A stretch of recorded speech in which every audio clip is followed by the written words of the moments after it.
In terms of our aspirations for storms, like we always wanted them to be something that a crew can kind of look at. It's a big physical thing in the world. You can look at it, you can understand where it is, how big it is, you can see it moving, and you can have a look as a crew and you can decide, do we want to go through this or do we want to go around it? So we needed it to feel like really foreboding, to give you that sense of whether you want to go through it or not, but at the same time we wanted it to be exciting and exhilarating. And because the system that we've gone with, like the storm cloud and the whole thing, it's really trying to sell this idea of vulnerability and exposure, and that kind of goes beyond just sort of the visual of it's dark and there's big waves, but it's also all this kind of spray flying at you, flying off the waves, this wind which is constantly blowing at you, and you can actually see the wind affecting the direction of the rain. The sea's raging and they need to kind of battle to get through it. So we made the waves a lot bigger, didn't we, in the storm, so you get that real sense of kind of like riding up the waves and crashing down the waves. But we also wanted to make the way that the ship handled different inside the storm. So the currents of the storm will drag the wheel around like by itself. So if you don't have somebody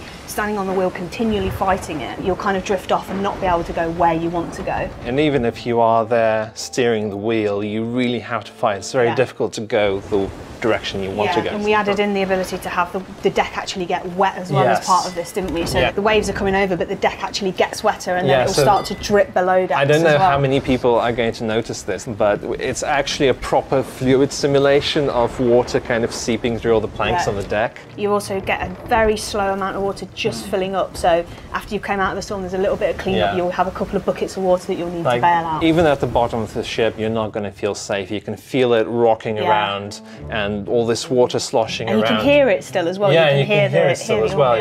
You have all the wind and the rain. It's really kind of oppressive atmosphere. From the tech art side, we've always known that was like a major milestone we were going to hit. So we've had a lot of the supporting features slowly added in over the course of development. Like the rain system was one of the very, very first things that we had the rendering team add to the Unreal Engine. And we've obviously had the whole cloud system with the clouds moving around the world, and there were things we'd added to that. Like, we built that in a way of knowing, didn't we, that we were going to want storms at some point in the future. Like we had the idea of pressure zones, which would allow you to congregate clouds in a specific area, but also to push them out and create openings within the cloud cover. So it really looks churning and angry and just tumultuous. It really looks so different from when you're just out in the water. It does, you can tell straight away, can't you, that you're in a storm, there's no doubt about it. I'm screwed. Yeah.